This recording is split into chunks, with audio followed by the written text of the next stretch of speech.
여러분 안녕하십니까? 바로 온 TV 옴부즈맨의 김승재입니다. 지난주에도 연합뉴스 TV에선 다양한 뉴스들을 발빠르게 보도해드린 바 있는데요. 먼저 한 주간의 주요 뉴스부터 만나보겠습니다.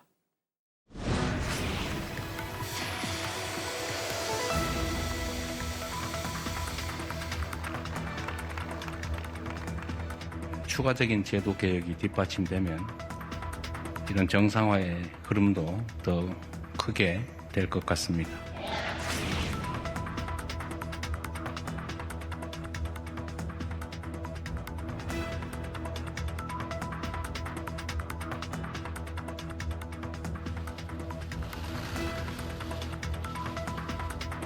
I want to apologize again for the concern and inconvenience this has caused. Everything we've built at Coupang has been driven by a single focus, wowing our customers.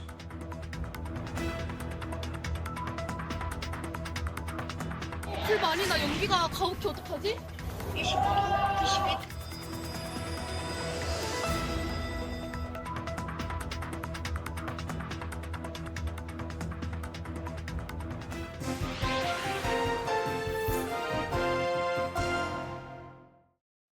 한 주간 보도 내용을 짚어보는 연합뉴스 TV를 말한다 김정원입니다. 정보 유출 사건 축소 등 여러 혐의로 수사를 받고 있는 쿠팡의 해롤드 로저스 한국법인 임시 대표가 미국 하원 청문회에 출석했습니다. 미국 기업 쿠팡의 대대적인 로비가 본격화된 건데 한미 통상 관계에 어떤 영향을 미칠지 주목됩니다. 연합뉴스 TV 보도를 통해 알아보겠습니다. 미 연방하원 법사위 소위원회 주관으로 청문회가 열렸습니다. 대규모 정보 유출 사건과 관련해 국회에서 위증과 증거인멸 혐의 등을 받고 있는 쿠팡 한국법인의 로저스 임시 대표가 출석했습니다. 비공개로 진행된 청문회는 일반적인 청문회와 사뭇 달랐습니다. 의회가 쿠팡을 질타하는 것이 아니라 한국 정부가 쿠팡을 차별하고 처벌하려 한다는 로저스 대표의 호소를 주로 듣고 사실관계를 따진 것으로 전해졌습니다.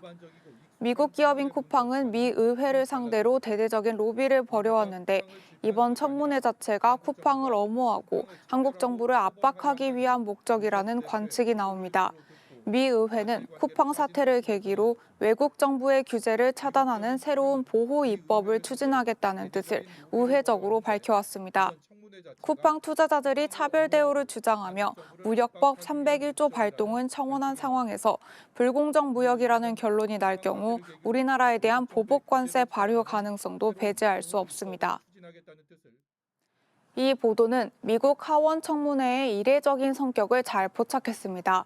청문회가 쿠팡을 질타하는 것이 아니라 한국 정부를 압박하는 형태로 진행됐다는 점을 명확히 전달하며 쿠팡의 대대적인 로비가 미국 정치권에서 어떻게 작동하고 있는지 보여줬습니다. 하지만 우리 정부의 대응 방안에 대한 논의가 부족했습니다. 보도는 미국의 압박과 보복 관세 가능성을 상세히 전달했지만 이러한 상황에서 한국 정부가 어떻게 대응할 수 있는지 개인정보 보호라는 주권적 조치를 관철하면서도 통상마찰을 최소화할 방안은 무엇인지에 대한 논의는 없었습니다. 전문가 의견이나 정부의 대응 전략 등이 함께 제시되었다면 일방적인 압박 상황 전달을 넘어 해법 모색에도 기여할 수 있었을 것입니다. 스프링클러가 설치돼 있지 않은 노후 아파트에서 불이 나면 초기 진압이 어려워 대형 피해로 이어지는 경우가 많습니다. 이런 곳에 자동 확산 소화기를 설치하면 효과를 볼 수 있다고 하는데요. 연합뉴스 TV 보도를 통해 살펴보겠습니다. 아파트 1층에서 3층까지 3개 세대에 동시에 불이 난 상황을 가정한 실험입니다. 순식간에 시뻘건 불길이 치솟고 주변은 검뿌연 연기로 휩싸입니다. 그런데 불길이 확산하며 집안 가구도 모두 탄 3층과 달리 1층과 2층 화재 현장은 1분여 만에 불씨가 잡혔습니다. 분말 소화약제 등이 든 자동 확산 소화기의 설치 여부가 화재 현장의 상황을 극명하게 갈라놓은 겁니다. 자동 확산 소화기는 열을 감지하는 순간 자동으로 소화액을 뿌려 불길 확산을 막아줍니다. 최근 5년 동안 서울에서 발생한 만여 건의 주택 화재로 116명이 숨졌는데 사망자가 나온 화재 현장 모두 스프링클러가 설치되지 않았습니다. 공동주택 스프링클러 설치 의무는 2018년에야 6층 이상 모든 층으로 확대됐지만 개정 전 지어진 노후 공동주택에는 소급 적용되지 않았습니다. 서울에서만 스프링클러가 설치되지 않은 주택은 300만 세대, 전체 주택의 80%가 넘습니다. 이 때문에 설치도 간단하고 비용도 한 대당 약 2만 원에 불과한 분말형 자동 확산 소화기가 대안으로 주목받고 있습니다. 서울소방재난본부는 이번 실험 결과를 분석해 소방청에 주택용 자동 확산 소화기 도입을 적극 건의할 방침입니다. 이 보도는 자동 확산 소화기의 효과를 실험 현장 취재를 통해 생생하게 전달했습니다. 1분 만에 불씨가 잡힌 1, 2층과 전소된 3층의 대비를 통해 설치 효과를 명확히 보여줬고 서울 주택의 80%가 스프링클러 미설치라는 충격적인 통계도 제시했습니다. 다만 도입을 위한 실질적 방안 논의가 부족했습니다. 보도는 자동 확산 소화기가 효과적이고 저렴하다는 점을 강조했지만 300만 세대에 실제로 보급하기 위한 구체적 방안이나 재정 지원 계획, 의무화 추진 여부 등에 대한 논의는 없었습니다. 실험 결과를 넘어 실제 정책화 과정과 해결해야 할 과제 등이 함께 제시되었다면 문제 제기를 넘어 실질적 개선으로 이어지는 데 기여할 수 있었을 것입니다. 이재명 대통령이 SNS를 통해 다주택자 양도소득세 중과 유예를 종료하겠다고 선언한 지 약 한 달이 됐습니다. 서울 아파트 매물이 10,000건 이상 늘고 가격 상승세도 주춤해졌는데요. 강남구의 경우 집값 하락 가능성까지 점쳐집니다. 연합뉴스TV 보도를 통해 알아보겠습니다. 현재 서울 아파트 매물은 약 6만 7천 건으로 한 달 전보다 10,000건 이상 늘었습니다. 이재명 대통령이 다주택자와 임대사업자에 대한 압박을 이어가자 절세 매물이 쏟아진 겁니다. 매물이 쌓이자 가격 경쟁도 치열해지고 있습니다. 서울의 대표 부촌인 압구정에서는 기존 최고가보다 수십억 원 낮춘 매물까지 등장했습니다. 이에 따라 서울 집값 상승세에도 제동이 걸렸습니다. 특히 부동산 불패 신화를 견인한 강남구의 경우 지난주 0.01% 상승에 그쳐 조만간 하락세로 돌아설 수 있다는 전망이 나옵니다. 전문가들은 장기 급등에 따른 차익 매물에 양도세 증가, 보유세 증가, 다주택자들의 실망 매물이 한꺼번에 나오면서 강남권을 중심으로 매물 급증에 따른 일시적인 조정이 나타나고 있다고 분석합니다. 상급지 갈아타기의 종착지로 불리는 강남구 집값이 내려가면 시차를 두고 주변 집값도 하락할 가능성이 있습니다. 다만 5월부터 양도세가 중과되면 다주택자 매물이 잠길 수도 있어 집값 조정 국면이 한시적일 수 있다는 분석도 있습니다. 이 보도는 다주택자 양도세 중과 선언 이후 부동산 시장 변화를 구체적인 수치로 명확히 전달했습니다. 한 달 만에 매물이 10,000건 늘었다는 통계와 함께 강남 집값이 0.01% 상승에 그쳤다는 점을 제시하며 정책 효과를 잘 보여줬습니다. 그러나 정책의 지속 가능성에 대한 논의가 부족했습니다. 보도는 현재의 조정 국면을 전달했지만 5월 이후 매물이 다시 잠길 가능성을 짧게 언급하는 데 그쳤습니다. 단기 조정에 그칠 것인지, 구조적 변화로 이어질 것인지, 실수요자들의 내 집 마련 기회가 실제로 늘어날 것인지 등에 대한 심층 분석이 함께 제시되었다면 정책 효과를 더욱 입체적으로 평가하는 데 도움이 되었을 것으로 보입니다. 금융당국이 다주택자 대출 만기 연장 관행을 손보는 방안을 논의했습니다. 이번 달에만 벌써 3번째 회의입니다. 수도권과 규제 지역의 아파트를 보유한 다주택자의 기존 대출까지 제한하는 방안까지 거론됩니다. 연합뉴스TV 보도를 통해 살펴보겠습니다. 금융위원회가 다주택자 대출 점검 회의를 열었습니다. 이재명 대통령이 연이어 다주택자 대출 규제를 주문하면서 후속 조치 마련에 속도가 붙는 모습입니다. 이번 회의에서는 다주택자 매물 출회를 유도하기 위한 구체적인 방안이 논의됐습니다.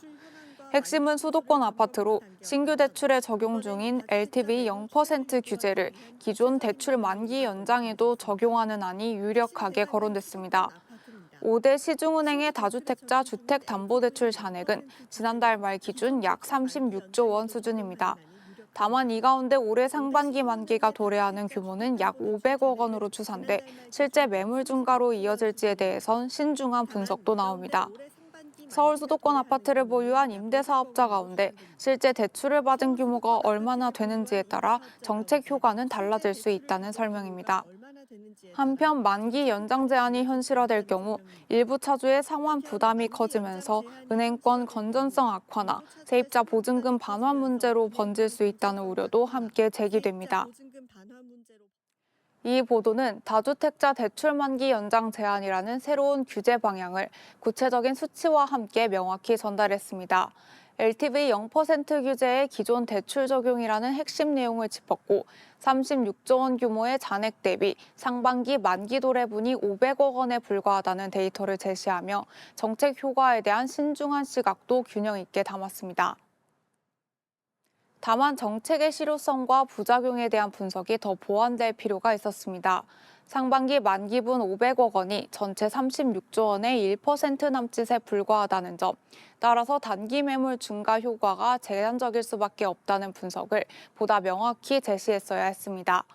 아울러 만기 연장 제한이 현실화될 경우 실제로 어느 규모의 차주가 영향을 받는지, 세입자 보증금 반환 문제가 어느 정도로 현실화될 수 있는지 등 구체적인 수치나 사례가 뒷받침됐다면 정책 의도와 실제 효과 사이의 간극을 시청자들이 더 입체적으로 이해하는 데 도움이 되었을 것입니다. 지금까지 연합뉴스TV 시청자 평가였습니다.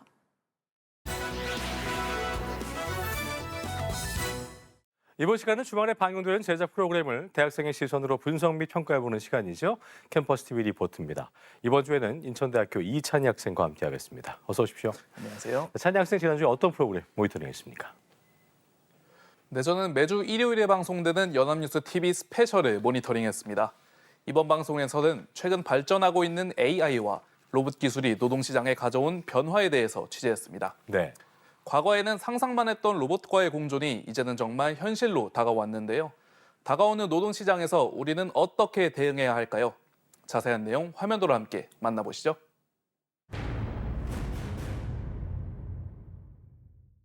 방송은 영상 주제의 핵심인 AI를 이용해서 만들어진 영상과 함께 시작합니다.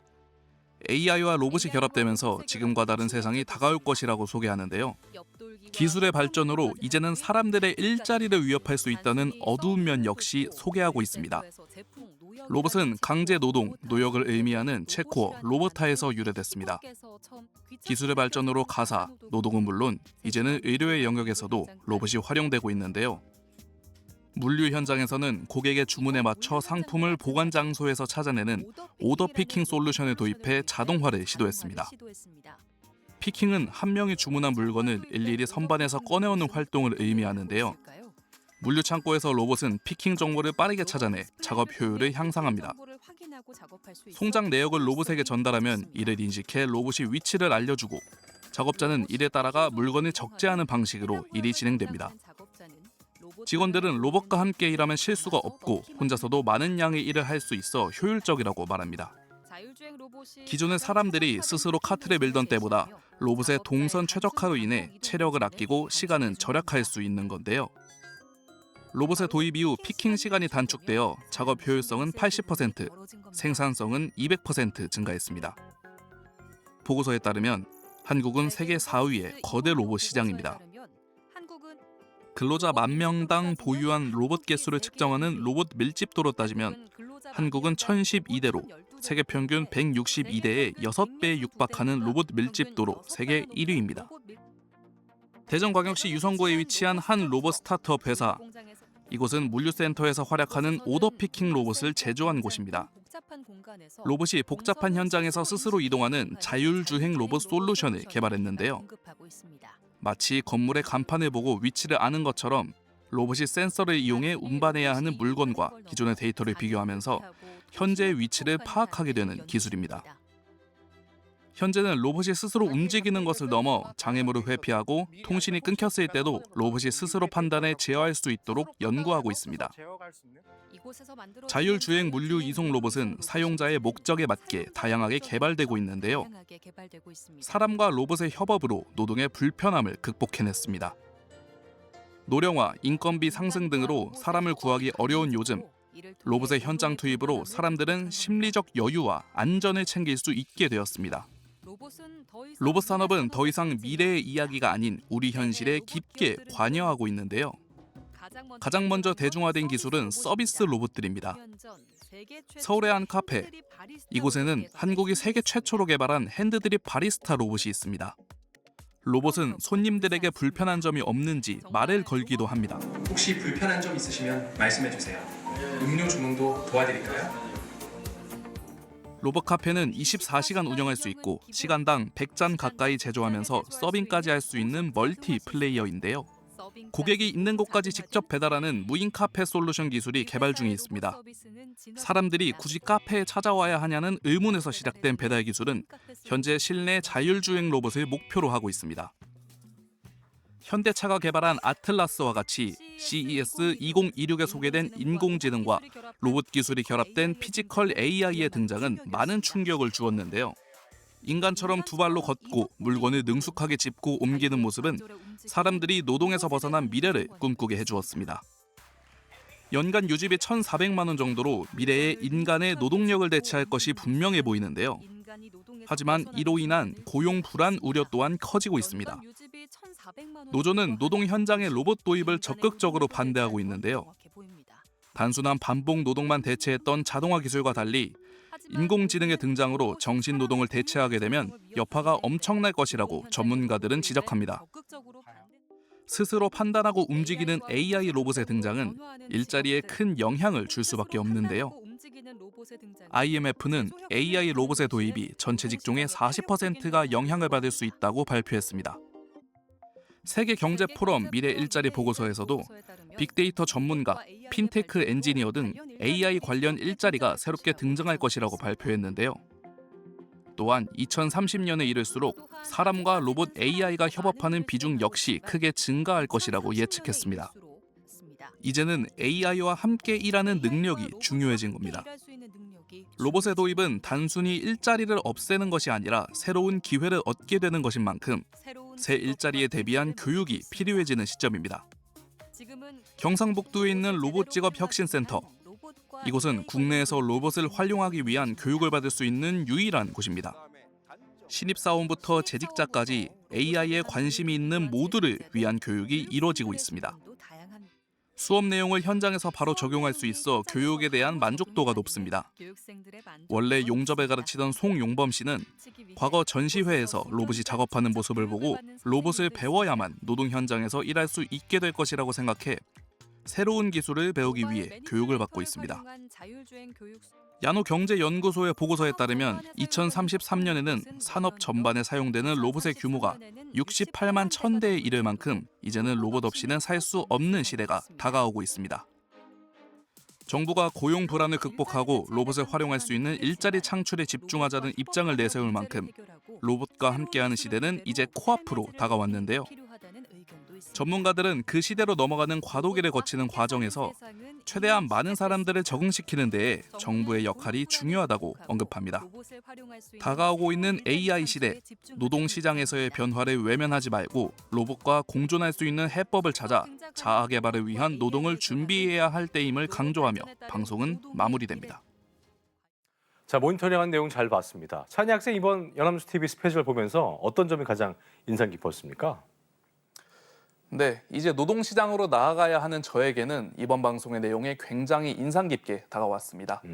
AI와 로봇의 도입이 단순히 사람들의 일자리를 앗아가는 것이 아닌 새로운 기회로 삼을 수 있다는 점을 알게 되었는데요. 네. 로봇은 결국 인간의 편의를 위해 개발되었다는 점을 인지하면서 로봇과 함께 공존하는 삶을 계획해야 할 것 같습니다. 네.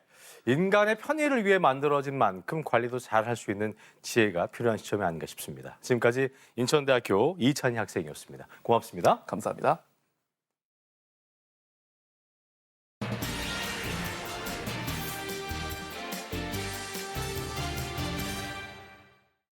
인공지능 AI 영향력이 빠르게 확장을 하고 있습니다. 언론은 AI를 혁신의 동력으로 조명하는 한편 고용 불안과 범죄 악용 등에 대한 우려도 함께 전하고 있는데요.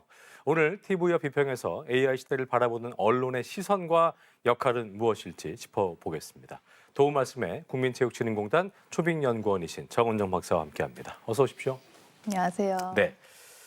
검색부터 창작, 업무, 처리에 이르기까지 일상의 다양한 영역에서 AI가 인간의 역할을 보조하고 대체를 하고 있는 상황인데요. 네. 하루가 다르게 AI 기술력이 발전하고 있는 상황인 겁니다. 이 같은 초격변의 상황을 맞이해서 언론이 일단 이걸 어떻게 보도하고 있는지부터 짚어주시죠. 네. 얼마 전 중국의 바이트댄스가 새로 공개한 AI 동영상 생성 모델 시댄스 2.0이 화제였죠. 네. 사진 몇 장과 짧은 명령어만으로도 15초 분량의 고품질 영상을 제작해 전 세계를 깜짝 놀라게 했습니다. 시댄스의 등장은 전문 도구를 대체하는 것을 넘어 전문 인력의 창작 행위 자체를 AI가 대체하는 차원으로 확장한 셈이라는 분석도 나오고 있습니다. 예. 정보 검색, 외국어 번역, 복잡한 자료의 요약, 그림과 영상 생성은 물론 로봇이나 자율주행차 등 실물 하드웨어에 AI를 탑재하는 피지컬 AI는 인간의 물리적 노동력을 대체할 수도 있을 것으로 전망되죠. 예. 조선일보는 아마존, 메타, 마이크로소프트 등 테크 기업들이 직원들이 AI를 얼마나 잘 활용하는지를 인사평가에 반영하려는 움직임을 보도하기도 했는데요. AI 활용이 더 이상 선택이 아니라 필수가 되어가는 것 같습니다. AI 발달로 인해 위험하거나 반복적인 작업은 AI가 맡고 인간은 감독의 역할에 집중하게 될 것이라는 전망, 노동시간이 줄어든 사회에서 인간의 다음 방향은 무엇이 될 것인지에 관한 통찰 등을 비롯해 AI 기술 발전으로 인한 크고 작은 변화와 전망이 언론을 통해 자주 보도되고 있습니다. 그렇군요.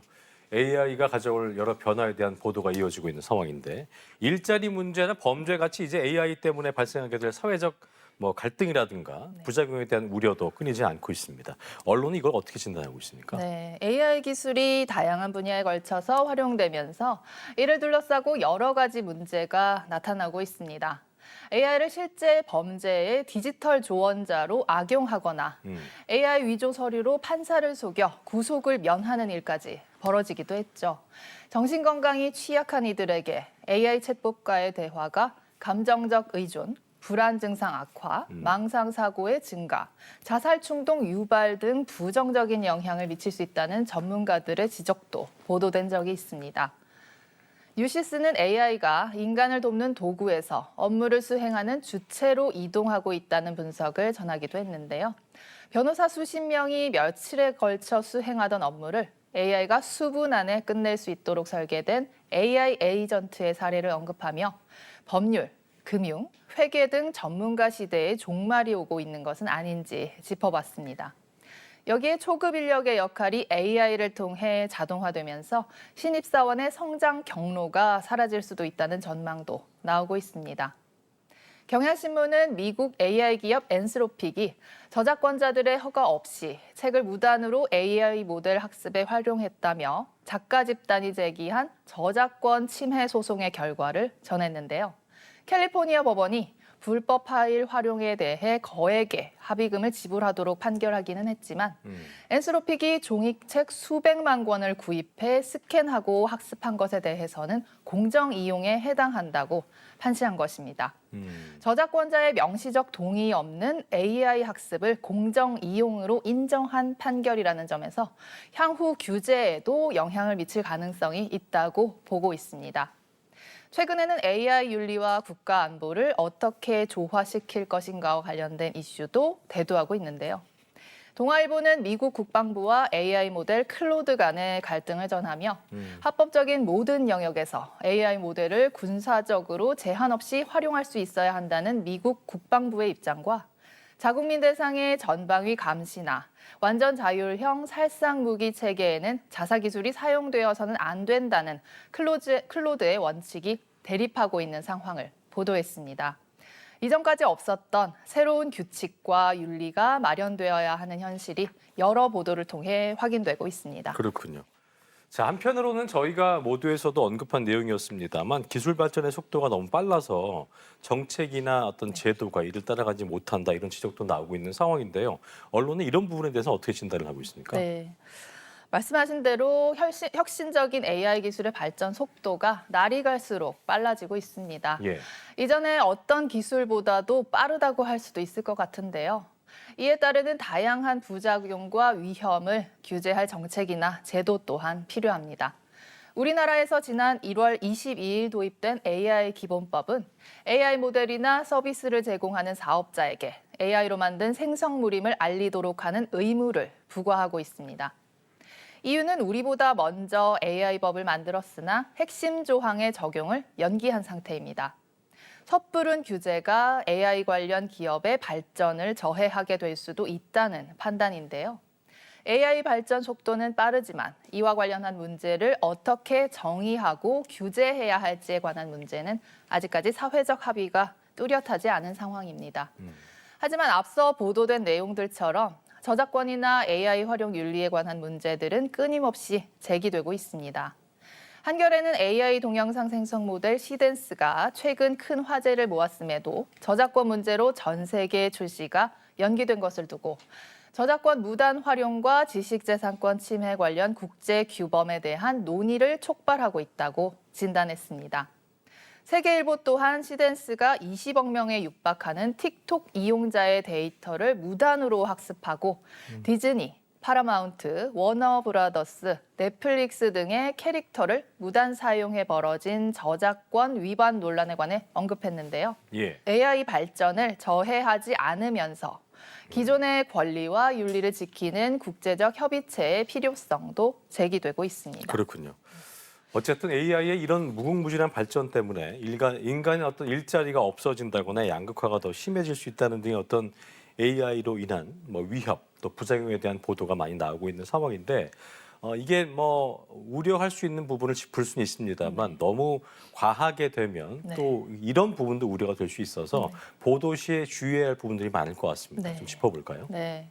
AI가 불러온 변화는 지금까지 겪어보지 못한 불확실성을 내포하고 있고 어떤 방향으로 흘러갈지도 불투명합니다. 또한 AI가 많은 분야에서 활용되고 있기는 하지만 아직 인간을 대체할 수준까지 도달했다고 보기는 어려운데요. 그렇죠. 그런데 언론을 통해 보도되는 내용을 보면 AI가 이미 세상을 모두 바꾸고 지배하고 있는 것처럼 보이기도 합니다. 대량 실업에 대한 우려나 어떤 직업군이 사라질 것인지에 관한 막연하고 자극적인 추측도 난무합니다. 예. 실제로 체감하고 있는 것보다 더 많은 변화가 일어나고 있는 것만 같은 불안감도 조성하고 있죠. 하지만 AI가 모든 변화를 자동으로 이끌어갈 수 있는 것은 아닙니다. 기술과 자본, 정책, 규제, 사회적 합의, 그리고 인류를 위한 철학이 모두 모여 시대의 변화를 이끕니다. 예. AI 기술 발전 하나하나에 과장된 호들갑을 떨거나 공포와 두려움을 조장하기보다는 AI를 사회에 도움이 되는 방향으로 활용할 수 있도록 앞으로 예상되는 상황을 객관적으로 바라보고 개인과 사회가 무엇을 준비해야 하는지 의미 있는 질문을 던져줄 수 있어야 하지 않나 생각합니다. 중요한 부분이네요. 어쨌든 미래를 예측할 수 없을 만큼 AI 변화 속도가 빠르기 때문에 AI와 인간의 공존에 대해서 어떤 막연한 기대감 또 불안감이 교차하는 것도 사실인 것 같긴 한데요. 끝으로 언론의 역할이 굉장히 중요해 보이는데 한 말씀 듣고 마무리하겠습니다. 네. AI의 발전 속도를 체감할수록 AI가 인간을 대체하고 나아가 지배하게 될 것이라는 어두운 전망에도 자꾸만 귀를 기울이게 되는데요.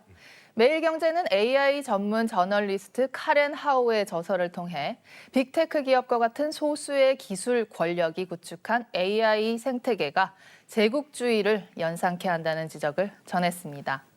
그러면서 소수의 기업이 주도하는 현재의 AI 개발 구도에 대한 감시를 강화하고 우리 모두가 이 기술의 미래를 통제할 힘을 되찾아 AI의 미래를 함께 바꿀 수 있다는 그의 제안을 언급하는데요.